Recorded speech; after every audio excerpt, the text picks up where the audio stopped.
Welcome to A Bit of Insight, where we explore how to live well, travel far, and inspire others along the way. I'm your host, Lisa Mosby, and if you're ready to design a life you don't need a vacation from, you're in the right place. What if legal help did not have a feeling of intimidating unpredictability, or maybe financially out of reach for entrepreneurs? I'm your host, Lisa Mosby. Welcome to A Bit of Insight, where we talk about living well, working wisely, and designing a life that you don't need a vacation from. Today's guest is Darryl Shaper. He's the founder of FixedFee.Law. After 30 years in tech and business, Darryl stepped into the legal world with a practical entrepreneurial mind approach. Instead of leading with complicated language and unpredictable hourly billing, he focuses on business acumen, clear legal guidance, and fixed fees. What intrigued me most is that Darryl is not only rethinking how legal services are delivered, he's also living a life of his own design. He's a nomad lawyer, and that's how we connected. Being a nomad myself, I wanted to know more about how he does his business, how he pursues adventure and gets to live his bucket list every day. So thank you for joining us. And Darryl, welcome to the conversation. Well, thank you. I love that. A life you don't need a vacation from. I know. I want to talk about reinvention, entrepreneurship, and legal wisdom today. I gave up everything I own, but I find that I have some legal issues as a nomad. Like, where's my residency? How do I run my business? How do I pay my taxes? Those are some of the challenges that I face. And I know with your background, you've probably addressed all of these things as you stepped into this nomad lifestyle. Let's start there. How challenging was it for you to go on the road and be a nomad? You know, not terribly challenging. My wife and Okay. I wanted to spend part of the year in California near our daughter in a beautiful Okay. little town north of LA. And and we wanted to spend part of the year in Colorado because I'm a big skier. I'm actually a ski instructor in the winter up at Vail. So I like getting my ski time in and spending Yeah. my weekends as an instructor. It's a lot of fun to me. And so and then it gets pretty hot in Southern California in the summer. So we come back to Colorado. I'm in Colorado now for the summer. Yeah. So that sort of 3 months at a time in each place really works for us. And we just typically rent an Airbnb for 3 months at a time in each place or some kind of furnished rental. Eventually, we'd like to get a house, but for now, 3 months in each spot is working. Yeah. I'm Florida to Minnesota, but then I have an international flair to mine. I like to leave the country for a month at a time to go see other places and see other cultures. But similar. I was in tech for a long time. You had 30 years in tech, and then made the decision to start a law firm. How did that transition happen?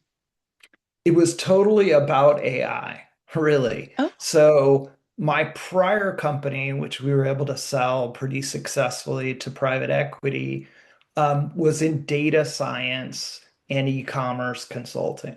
And data science is really the precursor to LLMs. LLMs or large language models are just data science around words, basically. It's predictive modeling around words. And so, knowing a lot about data science, when I saw the LLMs announced, I'm like, wow, this is really going to change the law. It's going to make the cost of legal services lower and really transform legal documents quickly. But when I went out and tried to convince companies to spend less money on legal using some of these tools, they were sort of slow to adopt it. So one of my friends was like, "Didn't you go to law school a long time ago? Why don't you just do this yourself?" And I'm like, "Yeah, I didn't really love being a lawyer. I'm not sure I'm gonna like it." But I opened up this little law firm about 3 years ago, and I've loved it because I'm helping small business people and entrepreneurs every single day get legal services at predictable, low costs and quick turn. And it fills a need that I felt when I was an entrepreneur. and do you have restrictions? Like what states do you operate in? Can you help folks across the country? And then what is your primary focus? Because I might need some estate planning being, my situation. Yeah, great. So hot tip there. And again, I'm super technology oriented and I like to Yeah. save people money. There's a great website called trustandwill.com. Uh-huh. That's how I created my trust for my family. And it's really quite easy and self-explanatory. I do offer a service where I walk people through it for 45 minutes and help them go through it because it can be little bit confusing. But Yeah. that's the least expensive, most technology forward way I'm aware of to create a trust or a will.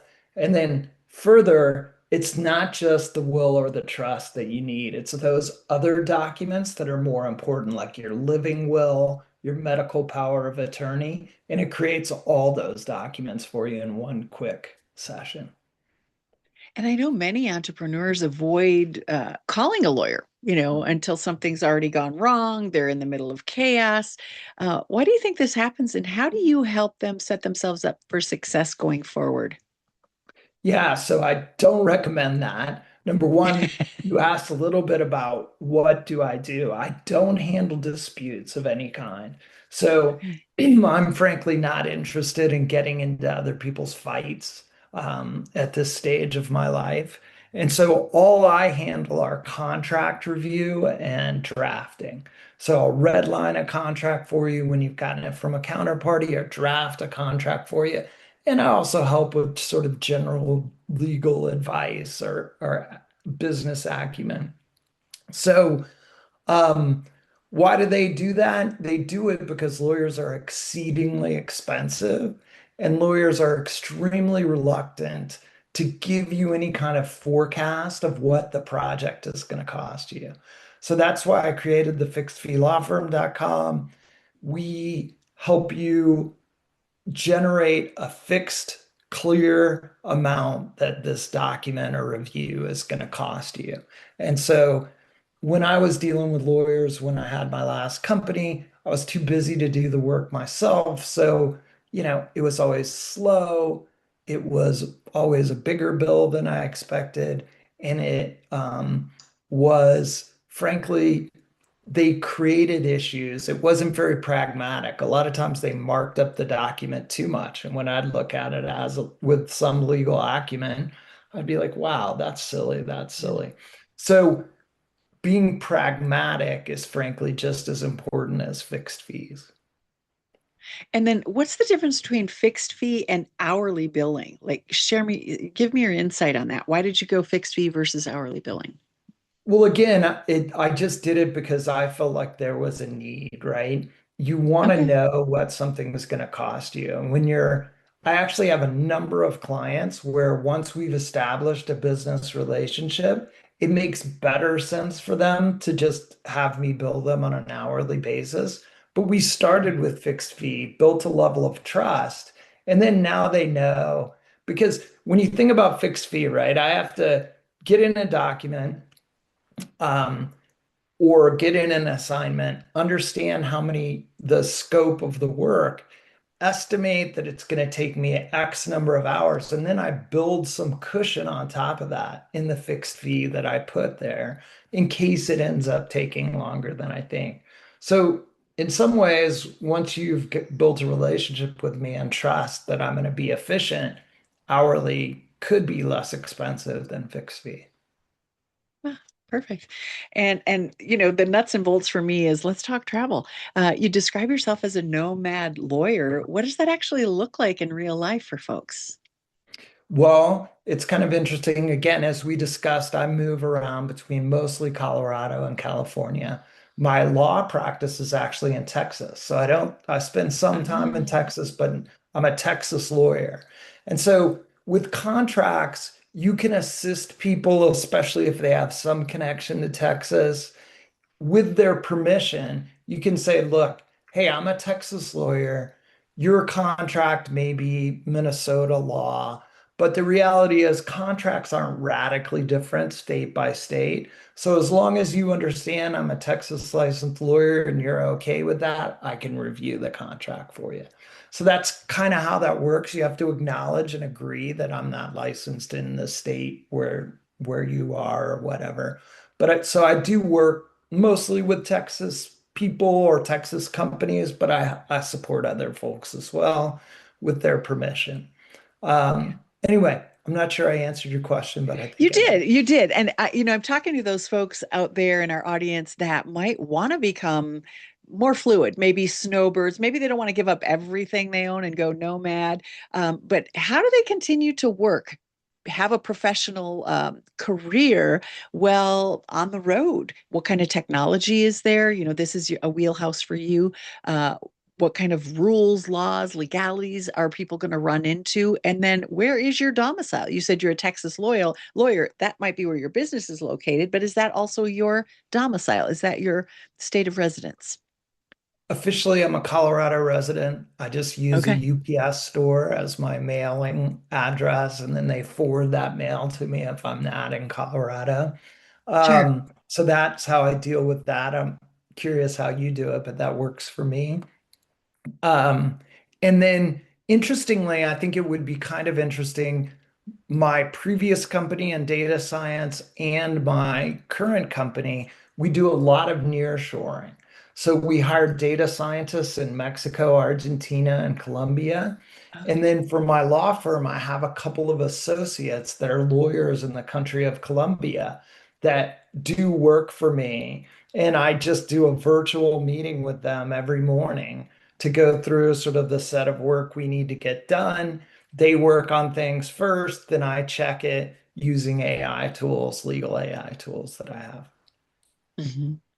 I'm technically a resident of Florida, but that was the last place that I owned a home was in Florida, and so I maintained my residency there as well as my car insurance, my medical insurance, and then for staff, I my former business, tech business, we had a couple hundred employees there, and once that was sold to a Core Fortune 500 company, I said, I don't want to have employees anymore. So now I work mostly with independent contractors, and it's primarily myself and a virtual assistant.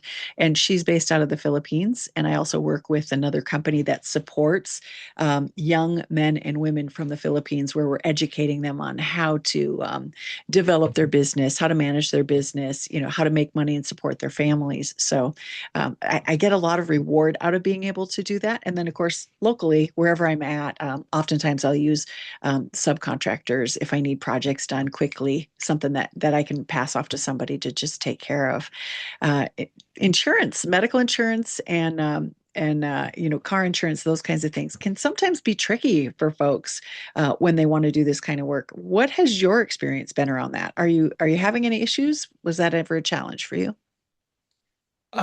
Medical insurance is wildly expensive, Yeah, but thank God for Obamacare because now we can get that on the marketplace. yeah. And I have some pretty horrific pre-existing conditions that would really put me in a world of hurt if I did not have um, the right to get that despite pre-existing conditions. So I do healthcare through the exchange, and while it's expensive, it's worth it. Yeah, it's available. And I've checked it out so many other options. Even if you don't get subsidized, you can get insurance through there. Me, same thing. I had a pre-existing condition that kind of, as a solopreneur, um, caused me some challenges to find a company that would insure me. So, Yeah. uh, One other thing that I did want to mention that I think is quite important for folks that may be listening is you mentioned you use independent contractors. My folks in Latin America are contractors as well. I strongly recommend that nomads be careful and thoughtful about using independent contractors where possible versus employees, right? Once you yeah, get employees, you're subject to many more laws, many more requirements. So as long as you can meet the criteria for independent contractors, at least for the first couple of years, as much as you can, avoiding hiring employees has reduces your risks and increases your flexibility. And then do you have an LLC for your law firm, or sometimes I know they go by a different kind of structure? In Texas, it's called a PLLC, Professional Yes. Limited Liability Company. But this is also, again, it's hugely important legal tip. One of the most important things you can do as a digital nomad, as a startup entrepreneur, is form that limited liability company right away. Create a bank account. Don't commingle your funds. And the protections for your personal assets from having a limited liability company are huge. It's extremely hard to get past. It's called piercing the corporate veil and get to your personal assets. So if you've done well and you've saved money, even if you haven't, frankly, you want to create an LLC to protect your personal liability, protect yourself from personal liability. Another one of those liability issues is car insurance. I'm on the road for thousands of miles traveling and, to different places. I've been on the road for a little over 4 years now, raising up your insurance limits on your automobile. Things happen. It's unexpected, but that is a huge risk. It is for any of us who are using the roadways. But when you're nomadic, you want to make sure that you have enough insurance and that the insurance company is going to handle anything that might come up. How about have you Agreed. addressed that? Mm-hmm. Yeah, I am lucky. I happen to have USAA. They're a great Ah, very nice. insurance company. And so, yeah, I just have been with them for many, many years, and they're great about changing the address to the UPS address and then working from there. Yeah. I'm kind of curious, how did you know that you could still be taken seriously as a professional while living a more mobile life? I don't think many people are concerned, right? I've hardly ever meet my clients in real life. We're talking on video calls just like this. I do almost everything. I use the camera. I talk to people. I've got a little bit of gray hair, so that gives me some degree of credibility, I think. Mine's coming. And yeah. And so I don't think most people feel like they need to come into an office. And honestly, like about a year ago, I was in some fancy offices, I won't name the firm, of a firm in downtown Denver with this incredible view of the Rocky Mountains. And I'm like, what? And nobody was in there, nobody in the office, Um, right? And I just thought to myself, what an incredible waste of money and space with these beautiful offices. And somebody's paying for that, right? You're yes. going to pay Yeah. way more money when your law firm has fancy offices. I'd say to myself, if I walk into somebody's fancy offices, woo, I'm paying for this. Why? Whereas my model is lean and mean, and therefore those savings are passed along to my customers. And efficient. That's the word I use often is that we're so efficient because we have to be. Uh, Speaking of efficiency, what systems? Let's talk about systems. I have a big ring light. I do podcasts. I have a great computer. I've been toying around with a new phone. I've been on Apple products, since its invention, and it's like I think I might be switching away from Apple and moving more towards a Google Pixel because as far as the videos that I do, I'm doing. Nomad blogging, I'll call it, where as I travel, especially international, I'm doing photos and blogging, and there's the Google Pixel's really easy. Everything is stored on the cloud. It dumps to my computer. There's no uploading, downloading, having an Apple phone and a PC. So there's some challenges with some of the technology. How have you set yourself up with systems that work for you? Yeah, I'm Apple, and I think I'll stick with Apple. Just, everything works well. I have an Apple Watch, so my Yeah, phone, yeah, rings on my watch instead of making a bunch of noise during phone calls and during conference calls like this, yeah, etc. So, um, I'm set up with Apple. My cousin happens to be sort of an Apple IT guy. So I engage him to deal with any IT issues that I need.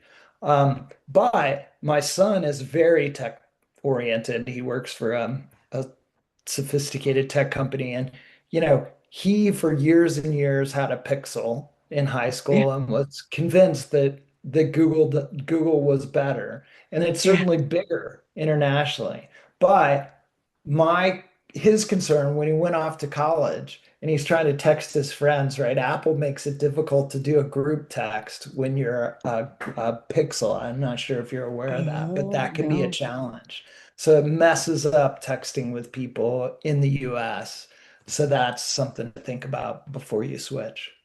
Sure. And I'm mostly on WhatsApp. I don't really use text features. In fact, my phone is never on, never ever on. It's always on mute. And like you, I do the Apple Watch, except when I'm in podcasts because I don't want it vibrating and and your tendency to Right, look away. And right, it's like you're being right. recorded at the moment. Right. But I Well, found that that shows you're because an international nomad because WhatsApp is the hack that gets around the Apple challenge. it's kind of the go-to for me. And all the different companies that I work with as an independent contractor to them, many of them have Google calendars and they're Google calendars and they feed into one calendar. So when I started looking at the Apple phone, I'm going, let's see, I use Google Maps, I use Google Photo Storage, I use Google Calendars. There's not an Apple product on here. There's not an Apple app that I use that's only on Apple.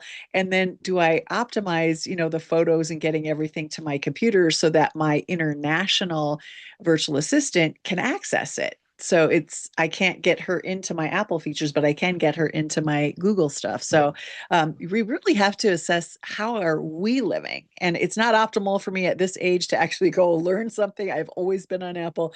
I don't really want to try something different, but I think it's going to actually create more efficiency for me in the long run. So I'm looking at habits. What kind of habits do you have when you're working on the road? Because, if it's snowing out and you have clients, it's sometimes we live a vacation type life. How do you stay consistent? How do you show up for work, on a regular basis? How do you use a calendar maybe to predict what your work schedule will be this week? Yeah. So fortunately, because so much of my stuff is quick turn, if I know I'm headed out of town for a few weeks, I just slow down the amount of work that I accept in going into the week or two that I'm going to be gone. So that works pretty well. And then because I have these associates, they can stay on top of things while I'm a little less available. But one of the things I love is having a much more flexible life, right? So, like last night, I sent out some documents at 10 o'clock to the client, and I was working from 8 to 10, right? But I had been watching the World Cup earlier in the day because I was interested in watching some of the games. Um, and then in the winter, I love when you're a ski instructor at Vail, you get an $8 lunch on the mountain. So when I'm up in the mountains, sometimes I'll go up skiing at 11 o'clock, get an incredibly bargain $8 lunch at the top of the mountain, ski a few runs, come back around one or two. And that was a great break in the middle of my day. And so I just block those hours of the day. So, you know, I love the flexibility. And I think in the world we're in now with so much technology, I really encourage people to find that flexibility and go do the things you love or that are of interest to you. Um, in and flex your time. Work later at night, earlier in the morning, so that you can ski or watch the World Cup or spend time with family or whatever it is that is valuable to you. Yeah. It's really possible now. There was a time where maybe not so much, but there's so much technology, insurance, places to stay with Airbnbs. And I oftentimes finding myself renting rooms from friends who are widowed or divorced, or, they're lonely. And so they would love to have companionship around. I can rent a room. It's a win-win for them. They're making a few extra bucks. We get to have dinner together, makes it more affordable for me to have that type of a lifestyle. So Airbnb may be a little pricey and out of some folks' range, but think about your scenario. I am also a camper. I love sleeping in a tent and waking up, even at my age, but I do cheat. I don't sleep on the ground. I use an air mattress. And I just love being in nature. And so nothing fills my cup more than waking up to the sound of the birds or, having coffee by the fire or what, in the morning and waking up and just the smells and the sounds that you get. So it feeds my life. Like I say, it really is a vacation. Every day seems like like a vacation. Oh, yeah. And I have to work and make money too. But do you think professionals are beginning to like question the old idea of what it's like to run their business, to work from an office, to have a regular traditional desk, not a folding table or a lap desk that I generally work off of, and being in one place? Do you think there's a shift that you're seeing at all? I guess I gotta believe yes. Number one, Okay. I think the Yeah. rise of independent contractors in America is huge. So there are so many more people doing sort of the gig economy and finding different deals that they're working on. And if you're doing that, it then gives you the flexibility to move around. Um, Yeah. and I think, as you talked about the credibility, I don't think people um, find that less credible nowadays. I think they're comfortable with people working from different locations, being international, etc. As long as you get the work done, I think people are fine. Yeah. Here's where I want to wrap it up today, Darryl. What advice would you give a professional who wants more freedom but is afraid that clients, colleagues, or peers might not understand? Mhm. Well, I worked in corporate America for like 25 years before I started the last couple of companies that I've started. And I did some stints that were a little more entrepreneurial in venture-backed companies. And that was my risk tolerance. But what I would say is if you have the opportunity to try to construct a life that is more custom fit to your desires, please go for it. It's not as hard as you think to build a business. I'll help you form the LLC and get those first couple of contracts done, whatever it is. And I think it's worth the effort because the benefits to a life that's custom fit to where you want to be and what you want to do versus working for the man, I think it's worth it. And you might do super well financially, or you might sacrifice a little bit financially. I would say even if you end up sacrificing financially, you can get back into the corporate world if you wanted to, number one. And number two, the sacrifice may well be worth it. You might find that you can live on a lot less than what you thought you needed. Yes, exactly. For Exactly. sure. Thank you for indulging me and joining me in this conversation today. It's been fun diving a little bit deeper into your story and sharing a little bit more of mine. No, pleasure. And go for it. Build a life that you don't need a vacation from. Folks, Daryl's story is such a good reminder that our career can be more than being chained to a desk 9 to 5. It can be about creativity, freedom, clarity of purpose, and maybe the commitment to serve others. Who knows? All that speaks deeply to me, and it's in common with what I believe. After 40 years as an entrepreneur, I've learned that success is not only about what we've built, it's also whether the life that we are building still fits the person we are becoming. So, whether you're an entrepreneur, a professional, someone standing at the edge of reinvention, let this conversation remind you you're in charge. Go ahead and design a life that works for you and your family. I'm Lisa Mosby. Thank you so much for joining me on A Bit of Insight. Until next time, live well, travel far, and keep sharing your wisdom along the way. Bye, everybody.